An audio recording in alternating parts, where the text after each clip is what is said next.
there are a guarantee in this specific policy of 2%, and right now the dividend is 5.2%, and so this $3,039 is really effectively above and beyond that 2% guarantee. Hey, what's going on, cash flow hackers? It's Chris with Life 180, and for this video, we're gonna do something a little bit controversial, and we are gonna talk about whole life insurance and do you actually earn compounding interest inside of your whole life policy? And so I am gonna just start this off by saying, no, you do not earn compound interest inside of your whole life policy. Now, I know that there are a lot of agents out there that will tell you that you will be earning compound interest. Compound interest is the eighth wonder of the world.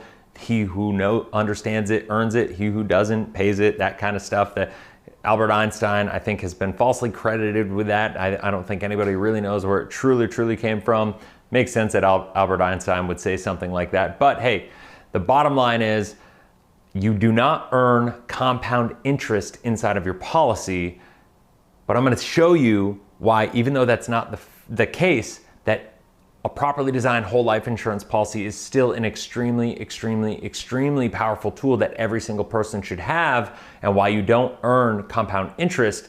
Your money is still compounding for you. But once again, I'm a big believer words matter, and understanding the nuances and the ins and outs of these policies is extremely important if you're gonna buy them for yourself. If you are looking to sell them, you need to understand so you can communicate with your clients. And if you're looking to buy one of these for yourself, you need to understand all the nuances, all the ins and outs before you actually make a decision to pull the trigger and save your money inside of an asset. All right, so I wanna take a look at this as the example to show why whole life insurance is not compounding interest, right? Like, you're not earning compound interest. So let me break this down for you really so you can really understand the nuances of a policy. So you got $60,000 going in year one. So basically what this policy design is, this is one of my favorite policy designs where you're using a front-loaded component to the policy, and then you're taking a percentage of that, and that will be the annual premium that goes into the policy after that. Now, here's the thing. You can see 60,000 goes in year one, right? The total cumulative premium in this specific video, I think this column is gonna be an important one to keep your eyes on. And then you have 60,000 in year one, but you have $54,425 liquid at the end of year one. So now, of course, that's about 90% liquidity, just over 90% liquidity. So that's pretty good. But look at the death benefit you pick up with it. So that's leverage. That loss of short-term liquidity in the capital there is picking up a lot of benefit. That's why I call this a self-completing plan, right? And so here's the deal though. The next year you put in 10,000, right? And so then it grows with a dividend of 3,039. Now it's important to understand here that this dividend is not all that this is growing by. There's a combination of fees inside of this $10,000. There are a guarantee in this specific policy of 2%, and right now the dividend is 5.2%, and so this $3,039 is really effectively above and beyond that 2% guarantee, right? So this is the actual dividend, because when you look at this, a lot of people make the mistake and they look at these policies and they say, well, it's a 5.2% dividend. But guess what? That's the dividend above and beyond the guarantee, because if you look over here on the guaranteed column right here, this growth is based on the 2% guarantee, and that is it. This dividend is based on the dividend above and beyond that 2%. So if right now in this situation, this policy is paying a 5.2% dividend, that's how it's being sold, that's really not a 5.2% dividend. That's a 2% guarantee plus a 3.2% dividend that gets to 5.2%. And so that's important to understand. Now, the one thing that I love about this company specifically is for over 120 years, they have never missed a dividend payment. Not once have they had to rely on this guaranteed column, not once. Okay, so that's an important factor. So I can look at this and speak very confidently about it. And to know how life insurance companies pay out a dividend, they invest in long-term guaranteed investments like treasuries, bond portfolios, stuff of that nature. They do some diversification. I've done other videos on asset allocation, portfolio balancing, stuff like that, and the general fund performances of companies.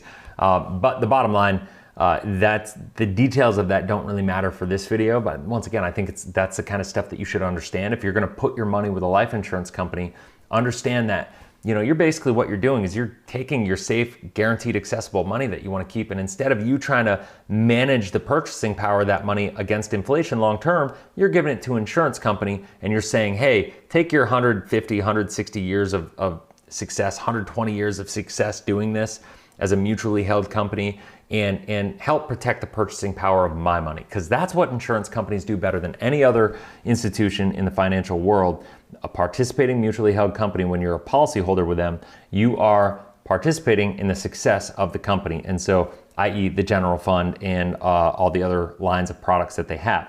So when we look at this though, now getting back to topic, sorry, I kind of go off topic a little bit here when I think it's important, but when we get back to this topic, we're looking at the fact that year 2, we put $10,000 in and it grew by $9,928. Now, once again, it grew by a little less. This is the important thing to understand. There's a cost to investing in the system. I'm a big believer we need to think long term, right? And so year 1, we gave up about 10%, just under 10%, 9% and change on liquidity. Year 2, we lost $72 of liquidity of that new money that goes in. But year 3, you can see it goes up to $10,515 of growth, even though we only contributed $10,000 to the premium. So year 3 is that break-even number. This is the number I look for, that I want it to grow by more than I'm contributing. And in this situation, we can have it growing by more than we're contributing starting in year 3. I don't know how much you've looked into this stuff in the insurance business, but this is an important, to be able to design a policy to do that, it's pretty hard to do. So to be able to do that is a pretty big deal. Now, what we're also looking for is this cumulative premium column, and when is the break even? In this situation, it's year 6, okay? So anywhere between 4, 5, and 6 is gonna be a pretty solid number. You can see it's pretty close starting in year 5 and 4, but you're also picking up a lot of death benefits. So, you know, if over a 4-year period, for instance, I said, hey, you're gonna put in $90,000, you're gonna have liquidity of $86,000 of that, but oh, by the way, for that $4,000 of lost liquidity, you're gonna pick up over $1 million of death benefit. Is that something you would do for about $1,000, less than $1,000 a year? Most people I talk to, it's an unequivocal yes, it's a no-brainer. Now, let's talk about why is this not compounding? Why is this not compound interest? Because if it were compounding interest, that means this $54,000 would be compounding at a certain percentage based on that. That's not how it works. It's just not. I know a lot of people like to say you earn a compound interest. You earn the benefits of compounding. That is an important delineation to make. And so when you earn the benefits of compounding, you're talking about like the fact that you are putting this $10,000 in, you are getting a dividend. But it's kind of like with a stock. You're not getting compound interest in a stock. Let's say that stock is a dividend paying stock. You're going to participate in the benefits of the dividend payout from that stock, and that's going to increase your portfolio value. I would argue very strongly that this is way better than earning compound interest. By participating with a company that's been successful for over 120 years in managing the purchasing power of your money, and by them doing so through a dividend payment and through a guarantee in the policy at the same time, and you combine those two things together and you look at that long term, I would argue that this is infinitely more powerful because it's got a lot more upside from a purchasing power perspective than a traditional fixed account would have, right? Because most fixed accounts, you have to give up liquidity of that money. And if the more liquid it is, the lower the return that you get in a guaranteed account.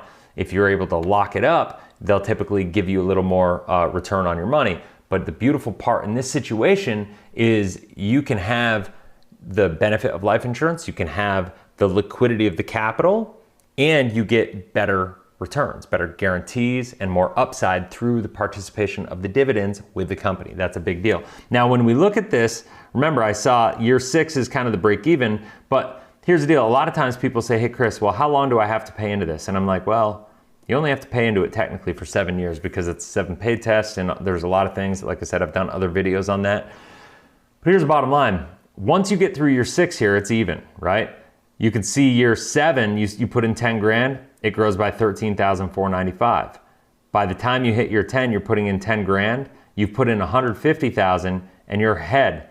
This is a savings account on steroids, right? You're already ahead. This is gonna beat anything you could do in your savings account. If you needed this kind of money in an emergency fund, in an opportunity fund, not only you're gonna have the same amount of money, more money than you'd have in a bank account, but you're also gonna pick up the death benefit to go along with it. Now check this out. When people say, well, how long do I have to pay in it? Well, why would you wanna stop paying? If you're in a situation where you're putting in this kind of capital, $9,326 starting in year 11, and it's growing by 16,000, this is just leverage, guys. It's gonna help you grow. All the while, as you're contributing more, your death benefit's growing at the same time.